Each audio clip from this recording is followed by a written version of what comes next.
good evening. It is so exciting to see so many members joining us for this virtual program. Hello and welcome. My name is Megan McCauley. My pronouns are she, her, and I'm the Director of Membership at the Fine Arts Museums of San Francisco. I am so excited to join you this evening for a virtual tour of Calder-Picasso.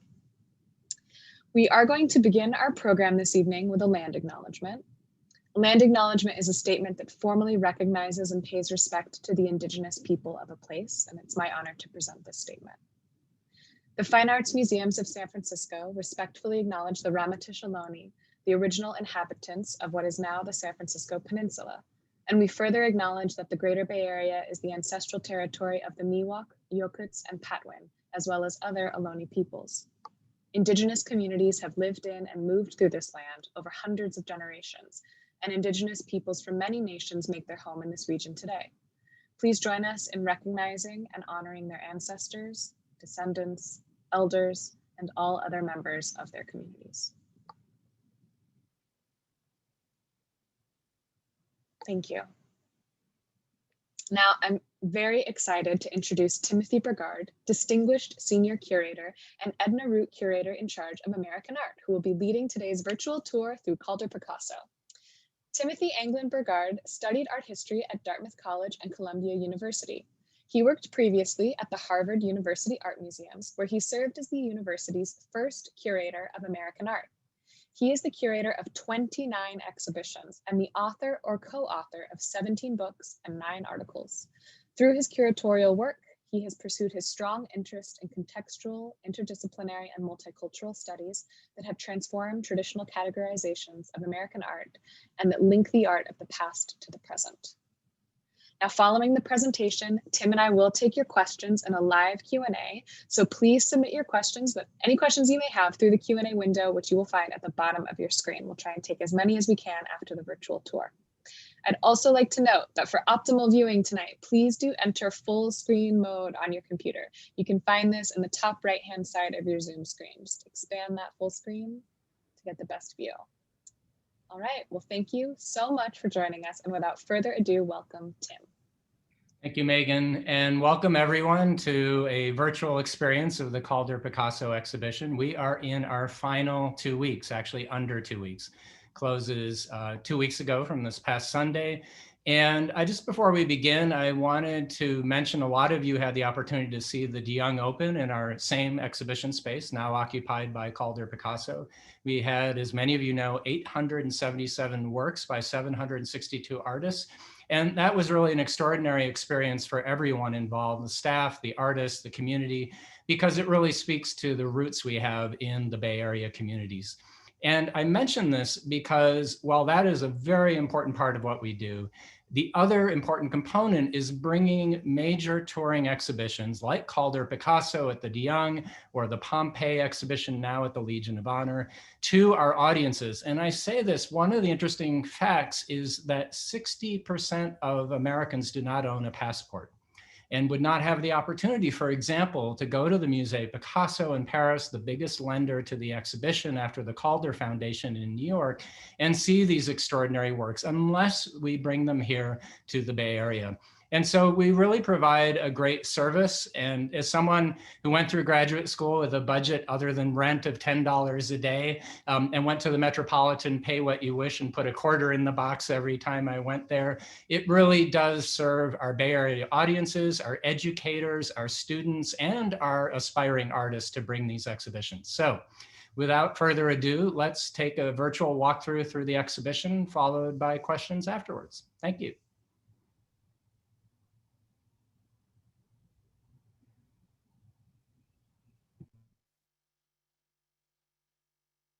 Welcome everyone to the DeYoung Museum, the first American venue for the extraordinary exhibition Calder-Picasso. I'm Timothy Anglin Brigard, the Distinguished Senior Curator for the Fine Arts Museums of San Francisco and the Installation Curator for the exhibition. The American artist Alexander Calder and the Spanish artist Pablo Picasso are two of the most innovative and influential artists of the 20th century. With his kinetic mobiles, Calder animated sculpture, embraced chance as an artistic element, and engage the viewer in a dynamic dialogue with the ever-changing work of art. Pablo Picasso spent a lifetime exploring the concepts of metamorphosis and transformation, alternating between representation and abstraction, often in the very same work of art. The exhibition was organized by the artist's two grandsons, Alexander S.C. Rower and Bernard Ruiz Picasso. It's organized in thematic groupings that reveal some of the provocative parallels and distinct differences between the two artists' works. They share common interests in some of the most fundamental concepts and ideas about art. Among them are the ideas of the void, the volume, line, and gravity. So please join me as we walk through the exhibition, exploring some of the wonderful works of art by two of the artists who transformed our very definition of art. The introduction gallery to Calder-Picasso creates a juxtaposition between two works by the two artists that deal with the same theme, acrobats. Calder loved the circus, and some of his earliest drawings are of the Ringling Brothers Barnum Bailey Circus in New York City. When he goes to Paris in 1926, he begins to create his famous Cirque Calder, or Calder's Circus, which he would perform for the Parisian avant-garde, and it helped to earn his reputation as a significant artist.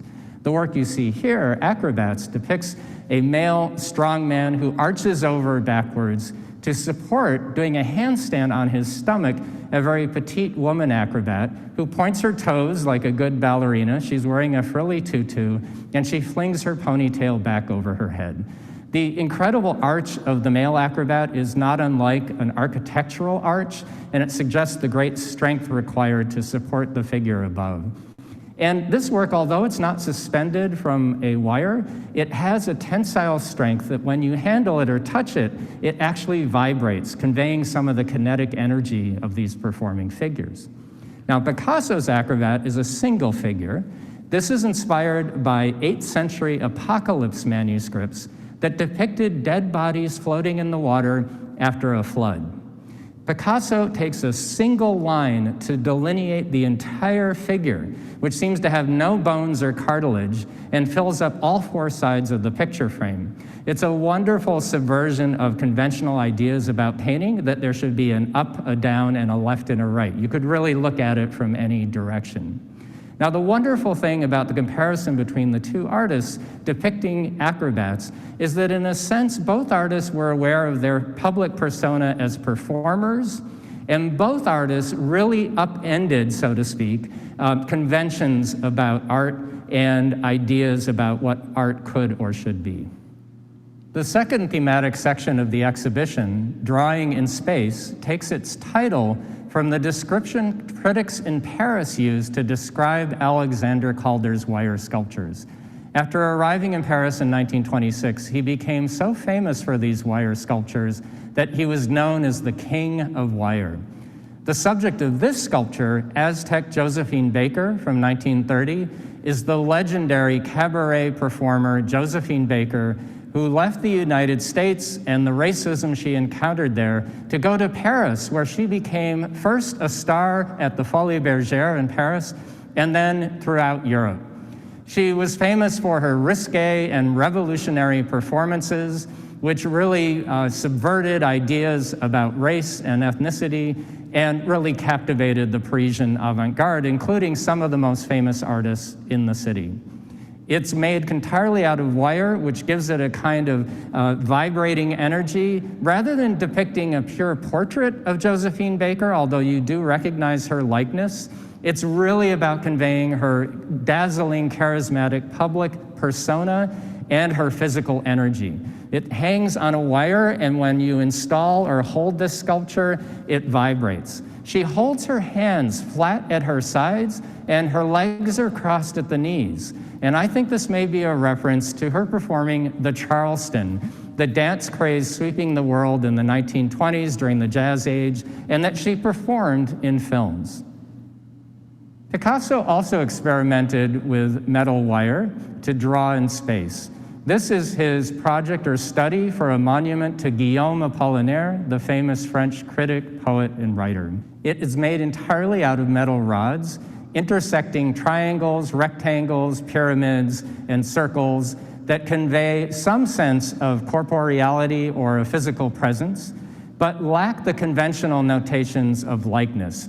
There are vestigial references to downward pointing feet and upward pointing hands, and even a little tiny pin-like head, but really the focus is on the wire rods themselves and the space that they surround.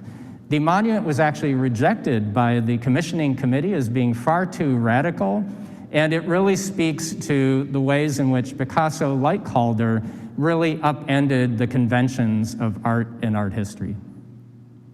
The third thematic section of the exhibition, Capturing the Void, examines how Calder and Picasso attempted to capture and convey the maximum sense of volume, whether in a two-dimensional painting or a three-dimensional sculpture. Calder's Croisière of 1931 is one of the first completely abstract sculptures he exhibited in Paris. It was inspired by a visit to the studio of the famous abstractionist Piet Mondrian, and what he was taken with is not the artist's paintings per se, but the studio environment itself. It had beautiful raking light coming into the room, the walls were all painted white, and mounted on the walls were squares of color, red, yellow, blue, black, white, and gray. Calder was so taken with this extraordinary sense of space that he was inspired to work abstractly and to try to capture that sense of fullness and amplitude in his works. He juxtaposes a tiny black ball and a tiny white ball that are solid and made of wood with spheres that are created out of wire and are seemingly empty. They seemingly have no content. It's really up to the viewer to fill in the void, to fill in the empty space. There's a wonderful story about this series of works. One of them actually had a little motorized element and turned over a cycle of 40 minutes. And when it was exhibited at the Museum of Modern Art in New York City, Albert Einstein, the famous physicist and scientist, actually went to see it in person and stood in front of the sculpture for the entire 40 minutes, fascinated by what it seemed to suggest about larger motions in nature in physics. Now, Calder himself said, "The universe is real, but we can't see it. We have to imagine it." And that's what a lot of his work is about, is capturing and conveying the unseen, unknown forces that animate the universe. Picasso's reclining nude of 1932 depicts his mistress and muse, Marie-Thérèse Walter. He depicts her as voluptuous, and equally importantly, he depicts her and likens her to nature. He shows her with fruit and with leaves, and outside the window, a radiating sun, and inside, her head is depicted as a half moon silhouetted against a night sky. She throws her arm up over her head, not unlike the arm in the Calder Croisière sculpture, and it really captures and conveys this cosmic sense that we see in the Calder sculpture, that somehow individual human beings or individual objects are linked to the universe at large, to these larger forces at work. The fourth thematic section of the exhibition, The Void in the Volume in Suspense, deals with an unseen but felt quality, which is gravity. Now, Little Yellow Panel by Alexander Calder from 1936 is one of his answers to a question that he posed. Why does art have to be static? It can be modern and avant-garde, but it doesn't move. And he said the next step in sculpture is motion. So he creates this wonderful assemblage of wires. There's a yellow wood panel. The entire assemblage is hung from a string and wires that call attention to something we usually hide behind the painting, which is how it's hung on the wall. He actually makes it into a sculptural element of the composition. And then in front, there's a little figure eight painted black on one side and white on the other that revolves around, and then a red and black square that also revolves, that are alternately framed by an open wire, and it continually reinvents, recreates the work of art. So it's really multiple paintings and perspectives within one work of art. Picasso's Woman Seated in a Red Armchair of 1932 also depicts Marie-Thérèse Walter, his mistress that we saw in the 1932 painting. But there she's shown as very physical, present, voluptuous. Here, it's a complete contrast. Here, it's an almost forensic digging beneath the surface, almost an excavation in which the elements of her figure appear more like bones than actual human flesh, or perhaps even stones. She has two vestigial eyes remaining at the top, but it's really about the volumes and voids that he creates and finds and discovers. And they are prestidigitated, magically suspended in space. In real life, of course, like an ordinary painting or a conventional portrait, they would collapse to the floor. But this is part of the magic of painting and of modern art, that you can actually create forms and concepts that transgress and transform our ideas about art. Calder and Picasso met 4 times in person. The first time was in Paris at Calder's first exhibition of his abstract sculptures. But the most important meeting was in 1937 at the Paris Exposition Universelle, or World's Fair. Very famously, at the Spanish pavilion of the fair, Picasso installed his painting Guernica, a seething and searing indictment of the fascists, the German Nazis, the Italian fascists, and the nationalist forces of General Francisco Franco, all of whom conspired to bomb the civilians in the town of Guernica in Spain. Picasso's huge mural is a legendary anti-war statement that shows you the havoc and the death and destruction wrought upon this little town by modern aerial bombing from the air forces. Now, Calder's project for the Spanish pavilion, as he said, I was not a Spaniard, obviously, I'm American, but he was asked at the last minute by the pavilion's architect to create the mercury fountain. And so he created this fountain that used mercury from the mines in Almaden, Spain, which were actually under attack and siege by the nationalist forces.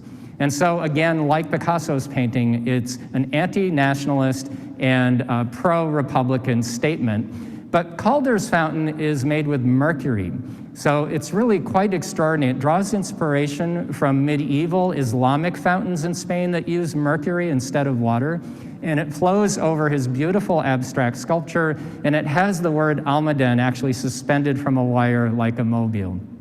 The difference between the two works is instructive. Picasso's is really capturing a moment in time, the personal, his Spain under attack, the death and destruction of the town, and he makes it universal and permanent, a universal anti-war statement. Calder's fountain is flowing and moving like a river, and it's full of life, and this is really what his art is all about. The Sculpting the Void section of the exhibition addresses Calder's and Picasso's mutual interest in revealing space that we can't see, the void.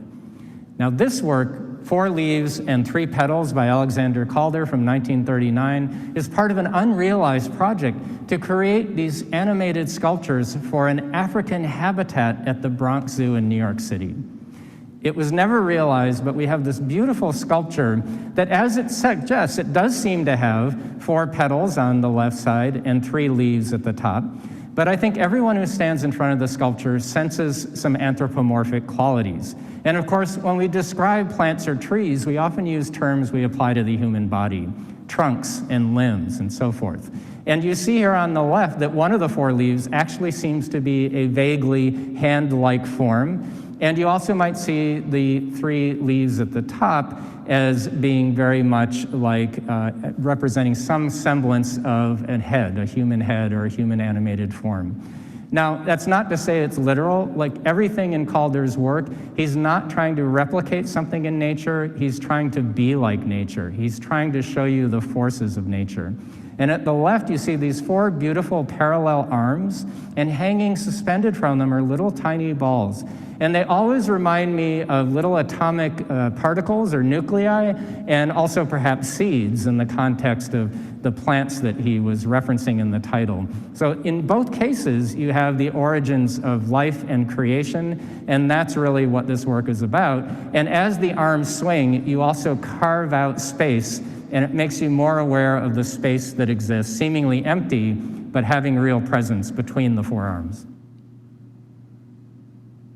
Picasso's Woman in an Armchair of 1947 depicts his mistress, Françoise Gillot. Unlike the earlier portrait of Marie-Thérèse Walter, where he sort of floats and levitates in midair the huge physical sculptural components of her form, here with Françoise Gillot, he's much more interested in exploring and revealing the void.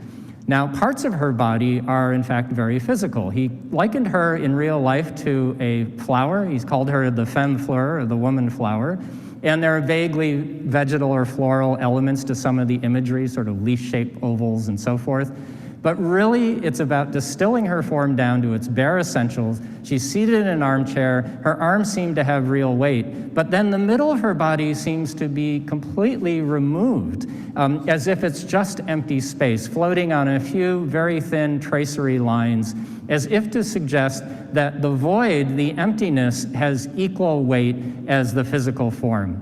It is a kind of wonderful, magical perception of what a human being might be and what a human being might be in terms of its permeability. And it reminds me of a wonderful anecdote of Picasso. He said, "Everything is a miracle. It's a miracle we don't dissolve in the bathtub like a cube of sugar." This is the miracle of rendering something we never see, the void or empty space, as something physical with meaning and presence. In the Studio explores a theme of paramount importance to every artist, their physical studio space and environment.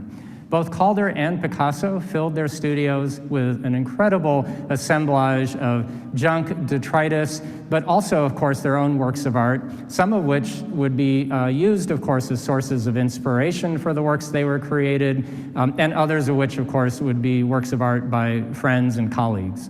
Now, the studio as a concept is very much part and parcel of this idea of the interior world or life of the imagination of the artist. And in a way, when you look out the studio, so many artists' paintings of their studios have a window that looks out on the external world. And this is like the artist having the interior world and the exterior world, the imagination and the subject. Now, Calder's actually depicts his studio in Roxbury, Connecticut, in this very large sort of barn-like structure that he built, and we can identify every single object in it. And interestingly, it looks unfinished. It is signed, though, so it is a finished work as far as he's concerned, but it underscores that for Calder, no work of art is ever finished. And this is one of the fundamental concepts behind his mobiles. They are constantly moving and evolving and changing, and therefore there is no one fixed definition. Now, Picasso's The Studio at his famous Chateau La Californie in the south of France, same year, 1955, actually depicts the interior of this very beautiful Moorish Gothic chateau. You see the architecture, the Gothic architecture of the window. And what's interesting is it's painted 2 years after the death of his great colleague and friend, Henri Matisse. And I think it's an homage to Matisse. You don't see Picasso himself. You see a canvas on the easel at the far left. You see a small chair with brushes and paint or thinners on it. And then at the right, you see a plaster bust, white figure. And I think this is a symbolic reference to Matisse. The view out the window is one of Matisse's most famous subjects, often depicting palms or leaves or other flora. And then you have this ghostly presence on the sort of stand in the studio. And I think it's an homage and tribute to his great friend and colleague. The Vanitas section of the exhibition deals with this idea of vanitas, or vanity, which derives especially from still lifes of the 17th and 18th centuries that talked about the ephemerality of human life and the transience of all possessions. The references to World War II, both Picasso and Calder survived World War II and work in France in the post-war period. Picasso buys a house in the south of France. Calder buys a house in the Loire Valley of France. Now, Calder's Ahab is one of his most extraordinary mobiles from 1953. It epitomizes his theories and concepts and execution of his ideas about mobiles, a term that was actually coined by his artist friend Marcel Duchamp. Now, the title, of course, references Herman Melville's famous novel, Moby Dick of 1851, and we're inclined to go on a quest like Captain Ahab for the whale to find imagery that might reference the novel. And indeed, one could see at the bottom of the mobile a fish-like form with a tail and a fish head. At the middle right, you can see a cutout of an eye-like form, and at the very top, these floating horizontals that might even suggest the surface of the water. This is not meant to be a representation of the whale or of Moby Dick or any or all of the above. What it is intended to evoke is a poetic interpretation of ideas of plunging and diving, of ascending and breaching, and of floating on the surface. Again, Calder is trying not to replicate nature or a particular subject, but to evoke its presence and its ideas. Now, Picasso, in his still life with skull, leaks, and picture from 1945, is created right at the end of the war, of World War II. He stays in Paris during the war, but as the artist-creator of Guernica, which is a scathing criticism of the nationalist forces of Francisco Franco in Spain and of fascism and Nazism in general, he could have been arrested at any point. Accordingly, he develops a secret coded imagery using ordinary still life objects. So here you have the skull, a traditional vanitas or death symbol. You have the leeks as standing in for the bones you would see with a skull and crossbones. And then you have the picture, which is rendered in red, white, and blue, which are the colors of the tricolor, the colors of the French flag. And unlike the darker still lifes earlier in the war, now the entire room is filled with brilliant light, suggesting the dawn of a new day. Both Calder and Picasso are famous, even legendary, as artist creators.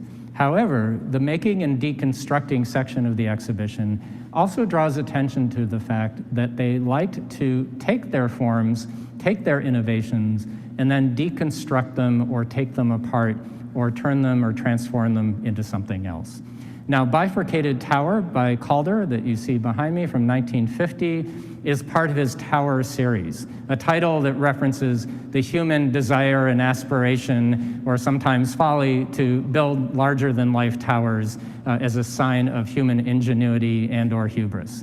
Here you see projecting cantilevered off the wall this bifurcated or two-part tower. There's a smaller arm at the right, and then a much larger one at the left.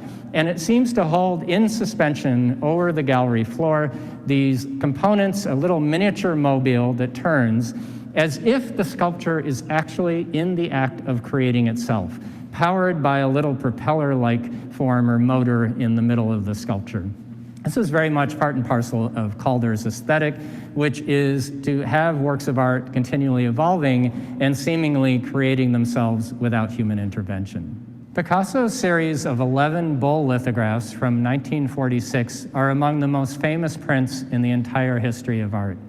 He starts at the upper left with a relatively representational image of a bull, and if anything, begins to add more mass and more weight to it, as if it's growing before our eyes. But then he begins to reverse the process, carving and chiseling away at the form to create these flat planes as if he's carving it out of stone or wood. But then in the final sequence, he begins to carve away and pare away, to remove mass, to remove weight, to remove form, and creating a sense of void, distilling it down to its most essential lines to find and create the absolute essence of what a bull is and what a bull represents. Now, it'll remind a lot of viewers of Neolithic cave paintings in places like Altamira, Spain, where, of course, Picasso sees himself as one in a long lineage of Spanish artists dating back to the Neolithic period right up to the present. And, of course, the bull subject is the symbol of Spain. And for Picasso, it represents Republican Spain, currently under the domination of the nationalists under Francisco Franco, but that he hopes will one day again be free. Both Calder and Picasso exulted in defying artistic conventions and artistic expectations. Gravity and Grace deals with their explorations not only of solidity and mass and weight, but how you might render those forms in a way that they still retain some sense of elegance and grace. Calder's On One Knee is a sculpture from 1944 cast from aluminum. On the one hand, it's a very conventional way of making sculpture. You might have a traditional artist carve a model and then cast it in bronze or some other medium. This one is in very modern, lightweight aluminum, and it has a beautiful sheen to it as well. On one knee suggests that there is some kind of human or anthropomorphic figure there, bending on one knee. But all the other imagery, like so many of Picasso's and Calder's works, is very abstracted. It's organic and anthropomorphic, but it is not specifically human. And it suggests both gravity being rooted to the earth on one knee, but also these suspended elements that actually spin like a mobile on the top conveys the opposite, the sense of grace. Now, the Picasso vase with flower from 1951 is in fact in traditional bronze. It's cast in very heavy solid bronze, and yet it depicts what we think of as the most ephemeral and fragile object one might have in a studio or as a subject, the flower. It will fade, it will die, and yet Picasso has memorialized it for eternity by casting it in bronze. The most delicate and ephemeral made the most permanent and long-lived. Folding and piercing explores both Calder's and Picasso's interest in using two-dimensional materials to convey a fully three-dimensional presence. Calder's Louisa's Valentine of 1955 was a gift to his wife, Louisa, and it has an origin in a work from 1925, a wire work that spelled out "To my Valentine," which he gave to his mother. Now, the work for Louisa, at its heart, at its center, in the upside-down heart-shaped cutout, has a wonderful little Calder mobile that spins around. So not unlike the inner workings of a watch, or even more appropriately, a beating heart, it creates a sense of rhythm and a sense of life. Now, Picasso's Head of a Woman is a portrait of his wife, Jacqueline Roch, made completely in flat painted two-dimensional metal. It's blank on the far side, painted on the front side, and it's really inspired in part by the cutouts, like paper dolls, that his children, Claude and Paloma, might have had when they were young, and also by the more sophisticated works of a great friend and colleague, Henri Matisse, who spent the last years of his life creating his famous paper cutouts. Calder's mobile, Dispersed Objects with Brass Gong of 1948, really captures and conveys a lot of the most essential components of his art. One of the wonderful components is the little gong that actually hits the brass disc periodically. You don't know when it will happen. You can't anticipate it. You can't time it. But when it does, especially if it catches the viewer unexpectedly in the gallery, it really has a wonderful, magical sense of creating and capturing a moment in time. Now, this is very much what Calder's work is about. It's about creation, construction, about amplifying, magnifying, expanding our sense of the universe, of motion, of space, of time. So the brass gong, in a way, really calls attention to something that's true of every Calder work. They are about time and tempo and these sort of intervals that happen in the forces that move the universe. And this is really what these works are about, and they are in opposition to Picasso, who sometimes seems to be more about deconstructing rather than constructing, more about dissecting and distilling rather than expanding. Picasso's bull's head sculpture of 1942 is one of the most famous works in the exhibition. It's actually the bronze version of an original assemblage made by Picasso from a cast-off bicycle handlebars and bicycle seat. And he took these found objects, took them back to his studio, and he said instantly he knew that it had to be a bull. So again, he revisits the famous bull, the sort of symbol of Spain, his native Spain, and he creates this beautiful sculpture, not unlike the bull prints. It's distilled down to its absolute essentials and conveys so much with so little. Now, the symbol itself of the bull, of course, is very deeply personal to Picasso, but he was also interested in the concept of metamorphosis or transformation. He said that in an ideal world, someone would take his bull's head sculpture made of the bicycle seat and handlebars and throw it on the trash heap, and someone else would come along, pick them up, and fix their bicycle with them. And this is very much part of his worldview, that all art is a sum of creations, yes, but also a sum of destructions. I'm standing in front of Alexander Calder's Grande Vitesse, or High Speed, from 1969, which is located at the end of the Calder-Picasso exhibition. And I wanted to offer a more personal thought, having spent 3 weeks with these objects during the installation. Museums historically, including our own, spend most of their time installing and explicating exhibitions, artists, and objects with didactic panels, texts, and object labels that attempt to explain and document and reveal for all of us the aspects of the work that may not be entirely visible on the surface. Having said that, I wanted to say that this is an exhibition in which the visual juxtapositions, the visual conversations between the two artists are really what comes to the fore. This is less about prose and the written word, and really more about poetry and the visual image and the visual juxtapositions.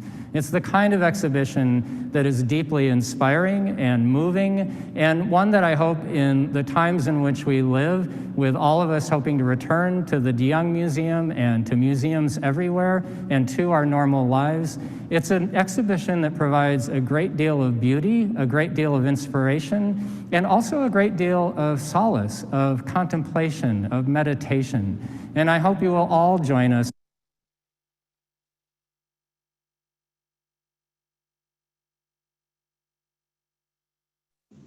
Thank you so much, Tim. Are you out there? I am. All right. Hi. Thank you so much for the wonderful virtual walkthrough. It is amazing to see all the pieces here and to hear about them from you. And we do have a lot of questions for you, some fantastic questions, some of which were submitted here live during the event and some that we got in advance. So I'm going to go ahead and kick us off with a question from Sarah, who asked, who do you think influenced one another more, Picasso to Calder or Calder to Picasso? Good question. But there's a very easy answer up to a point. And the very easy answer up to a point is that Calder was more influenced by Picasso in the sense that every artist working anywhere between about 1907, 8, 9, 10 and 1960 had to deal with Picasso. He was this towering figure in the art world, the founder or co-founder of multiple movements, Cubism very famously, Surrealism, many others. And if you were an aspiring artist coming of age anywhere between, say, 1910 and 1960, you had to wrestle with his innovations, with his example, with his works. Now, you might reject them, you might embrace them, you might even copy them. God knows there are more bad Picassos out there than just about any other artist in the world, but you had to deal with him. It's almost like a religion. You can grow up with a certain religion and you can reject it or embrace it, but you've got to wrestle with it on your own terms until they become your own terms and not Picasso's terms, which is a really heavy weight to come out from under. Now, having said that, Picasso is not only greater, more influential figure in the 20th century of art as a whole, up to around 1960, when I would say from that period forward, Warhol, Andy Warhol becomes the most influential. And again, I'm not saying best, but most influential and most significant in that term. Now, Picasso is old enough to be Calder's father. So essentially it's a generational difference. So they're not co-equals in the sense of being contemporaries as artists. And the other distinction I want to make, Calder was completely innovative on his own terms. He was not a Picasso follower. He, from the get-go, from the mid-1920s, still in his own 20s, in the age of 20s, in his own decade, was already creating works of art that transformed the very definition of art, and the famous being, of course, the mobile. Now, he did not solitarily invent the mobile.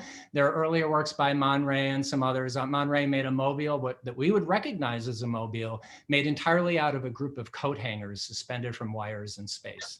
And that's earlier. But Calder is the one who takes it and runs with it. Just as some people say Braque invented Cubism, Picasso is the one that brought it to full fruition in 1908, 9, 10, and then really continued to sort of explore all its possible permutations in the succeeding decades.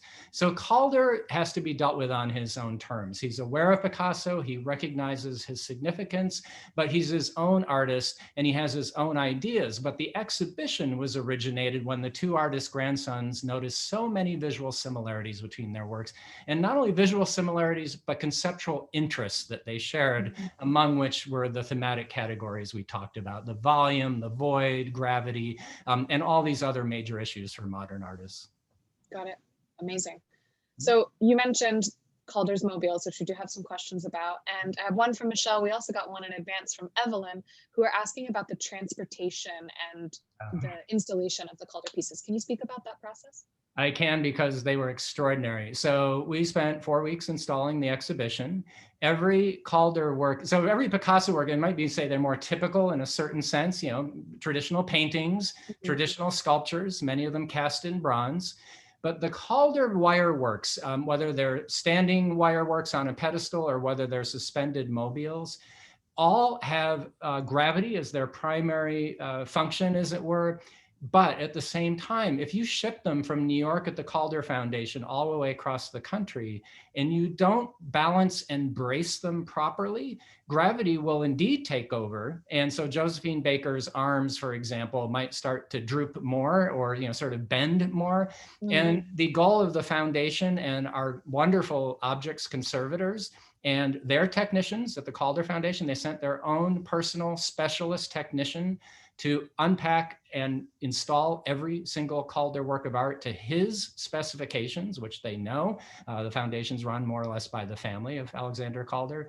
And when you open a crate with a Calder sculpture like the Josephine Baker, every single piece is blocked out with foam core, like insulation, you know, that you can carve, and custom carved to fit under each arm and to support her head and her neck and each hand and foot and so forth.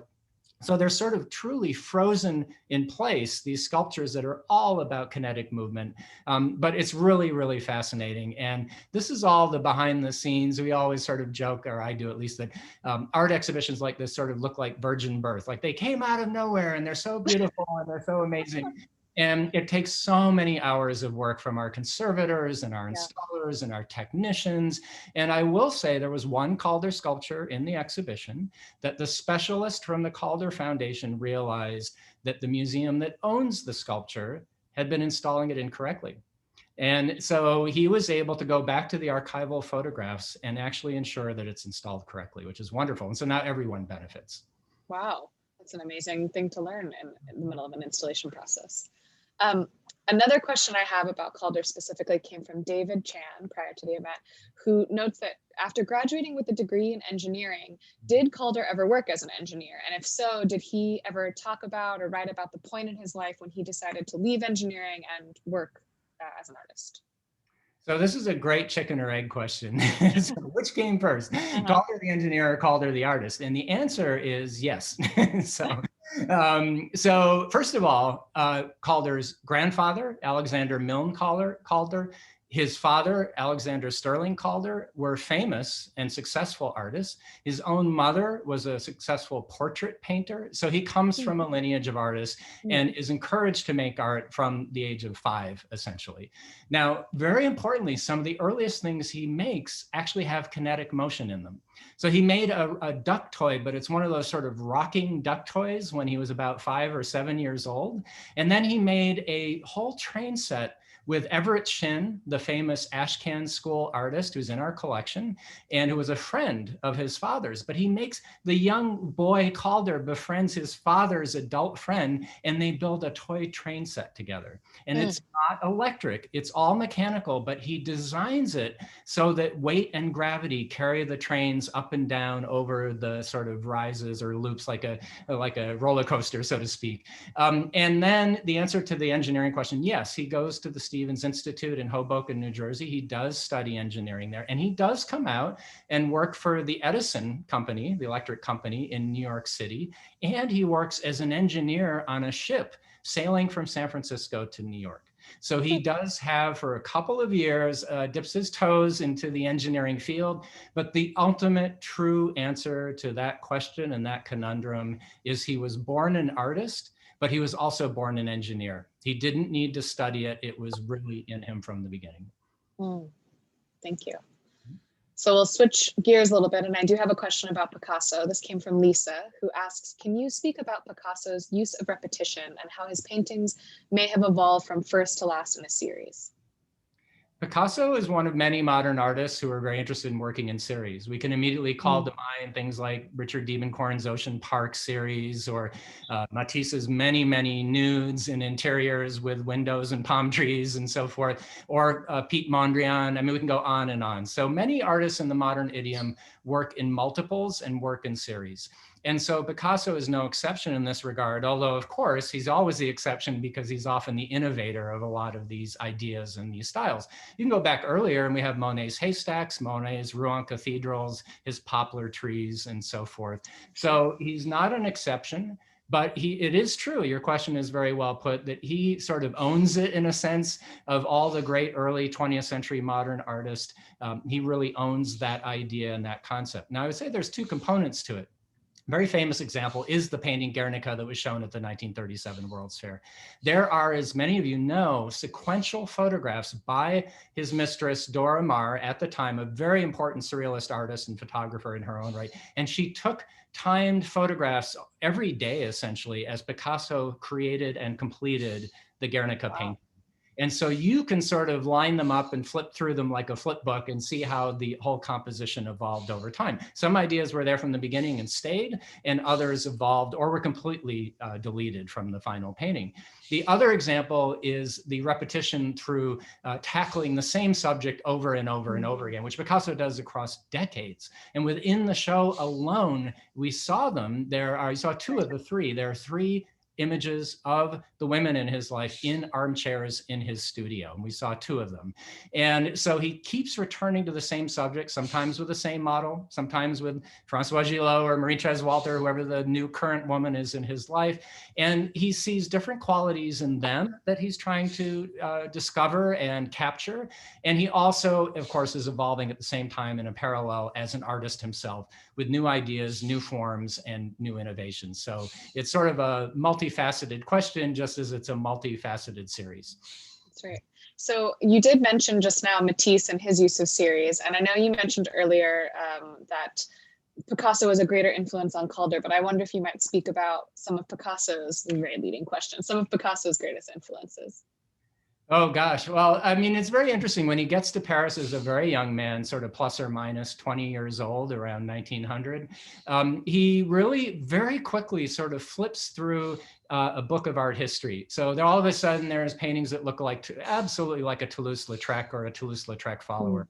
And then there's a painting that looks right out of Vincent van Gogh, who to the end of his life was probably the artist he admired the most, not only for his extraordinary works of art, but he said for the example he lived as an artist, complete dedication to the work, even though by all accounts he sold perhaps one painting or two in his lifetime, and to the death.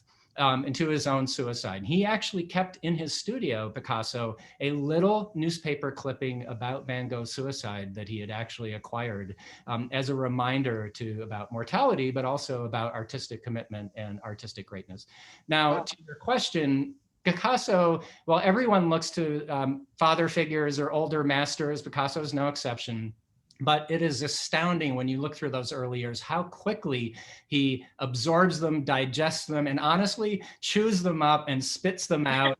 And then, then all of a sudden it's the blue period. And then 2 or 3 years later, it's the rose period. And then all of a sudden it's Cubism. And he is fully his own person. The blue period, you can say, oh, he's looking at El Greco, like our beautiful El Grecos at the Legion of Honor. And he consciously was, he was emulating him. But by the time you get to Cubism, he's really left almost everyone in the dust. But to the end of his life, he makes these famous series of copies after famous paintings. He does a whole series on Manet's Déjeuner sur l'herbe, and he does a whole series of Delacroix's Femme d'Alger, the sort of Algerian harem. And so he holds his respect for the greats and for the greats of the past. And there's a wonderful story. One night, he knew the director of the Louvre. He took some of his greatest paintings by his own definition into the Louvre late at night and installed them in the galleries, and could look at him measured up against the great masters. And he said when he came out there, he said, well, I hold up pretty well, don't I? You know, so anyway. I can't imagine waking up in the morning and coming to the museum and a whole gallery full of extra works by prolific artists like that. That's an amazing story. I have a question in the live Q&A here from Judy, who says, I have been to the Calder Museum north of Copenhagen. What's the story of this museum being in Denmark? I had not realized that Calder is an American. So the Louisiana Museum in Copenhagen is a museum devoted to modern and contemporary art, but it is true that the Calders are especially prominent and especially beautiful because they're sited outdoors and in very prominent locations. Some of these large scale standing mobiles, or stabiles as they're called, which we think of as conventional sculptures. Stabiles don't move.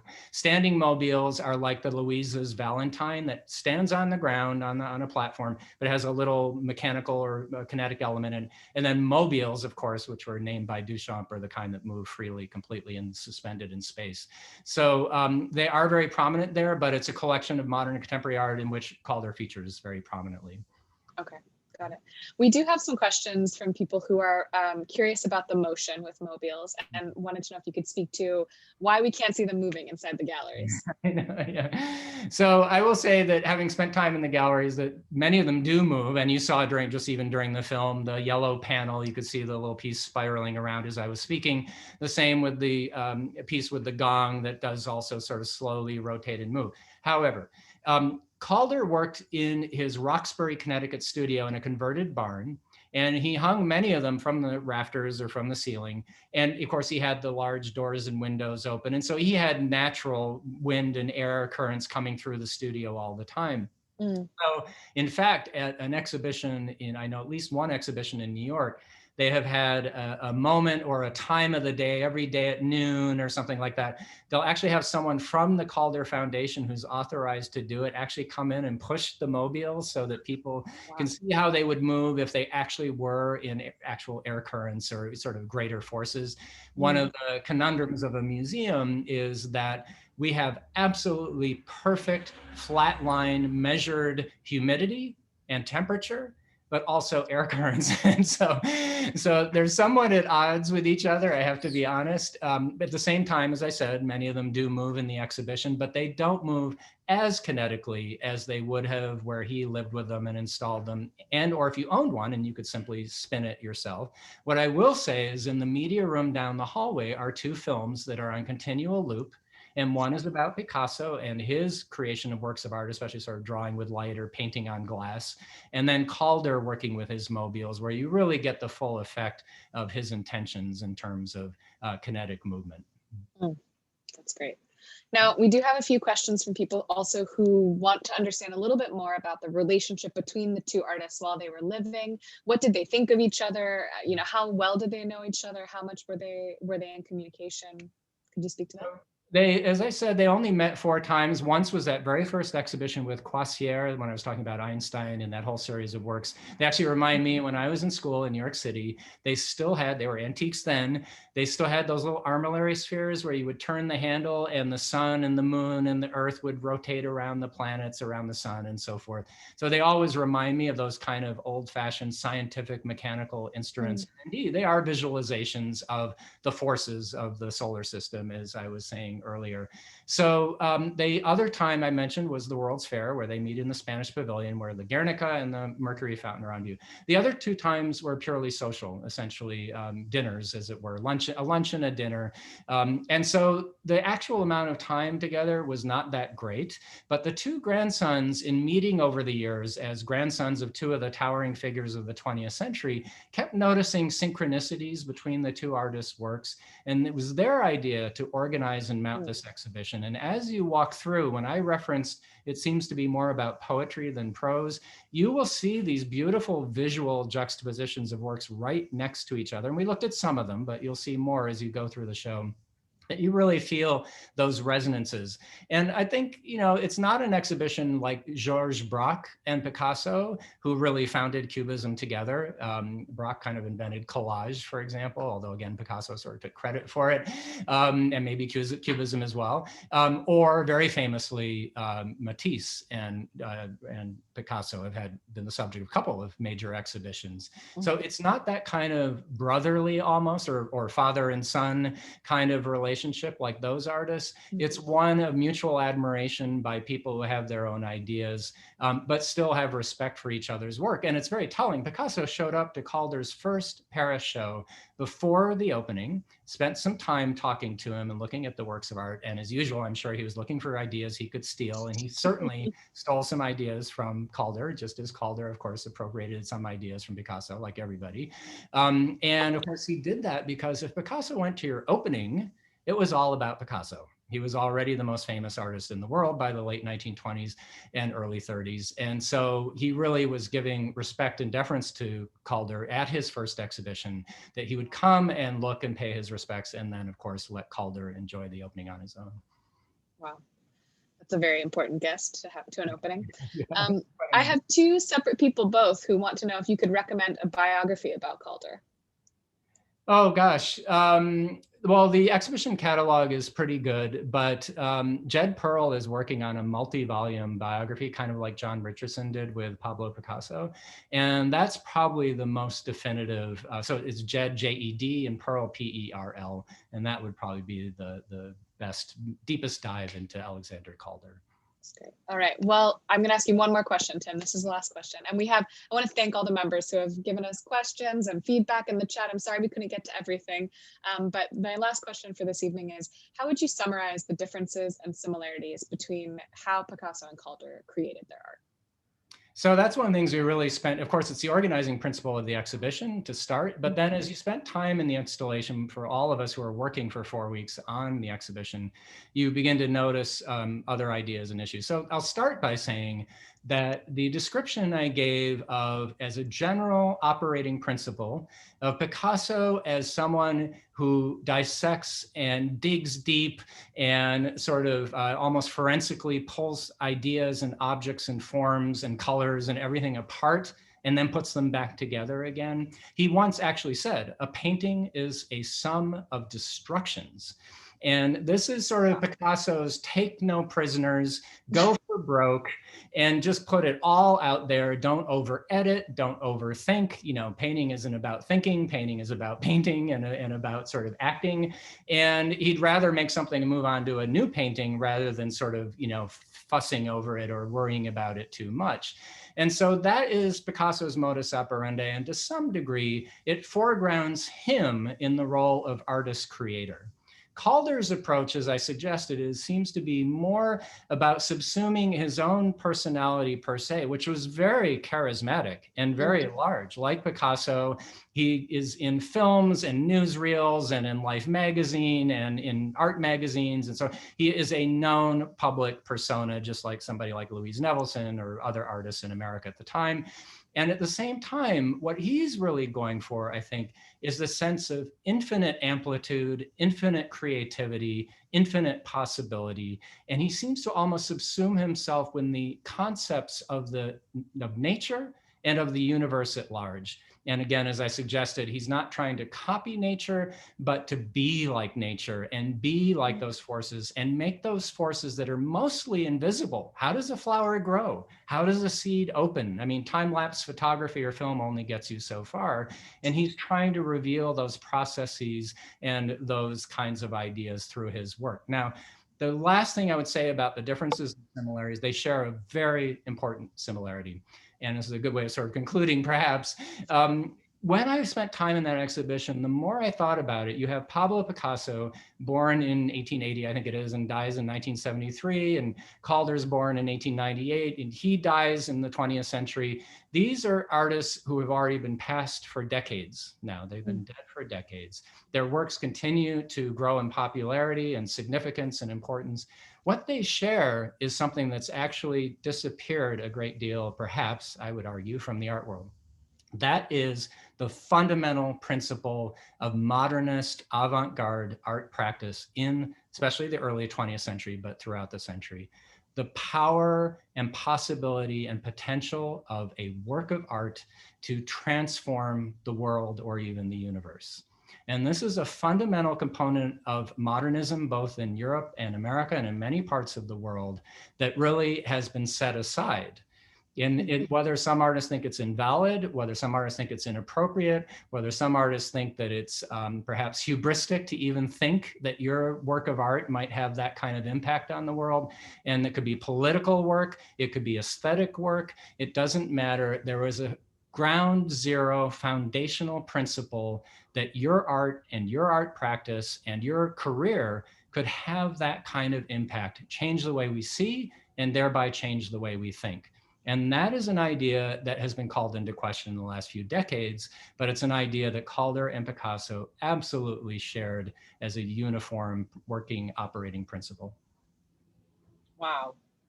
What a stunning response. Well, I thank you so much, Tim, for the tour and for being here to answer these questions. Getting to hear you speak about the work and the artists and your vast breadth of knowledge, it's an honor and really so delightful. So thank you so much. Thank you to everyone. Thank you for coming. Absolutely.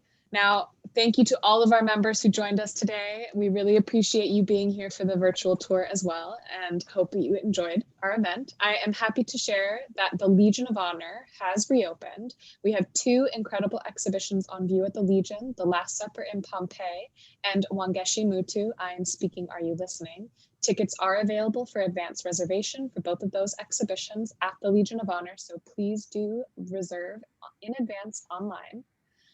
I'd also like to share that you can book tickets for 2 upcoming virtual programs taking place during Bouquets to Art next month. First, we have a virtual visit of all of the floral installations, all available online, which will be free for members. And second, we will have an Ikebana workshop with internationally renowned teacher Soho Sakai, which is $15 for members. You can RSVP for both of those on our website, famsf.org, and go to the DYOUNG page on our website there. Now, as always, we love hearing your feedback and we do our best to produce content that you will love. So you will see a poll pop up on your screen. Go ahead and take a moment to share your feedback on future programs that you might like to see from the museums. And of course, we'll save your comments and feedback that we received in the chat and in the Q&A this evening as well. Again, I want to just say from myself, from the whole membership team, from the special events team here, making sure that the program runs smoothly, and from everyone at the museums, we are so grateful to our members for the support that you've shown us every year, but especially this last year when we really needed you. It has meant so much to us all, and we really, really appreciate it. So thank you all, and hope you have a great evening. Thank you for joining us. Good night.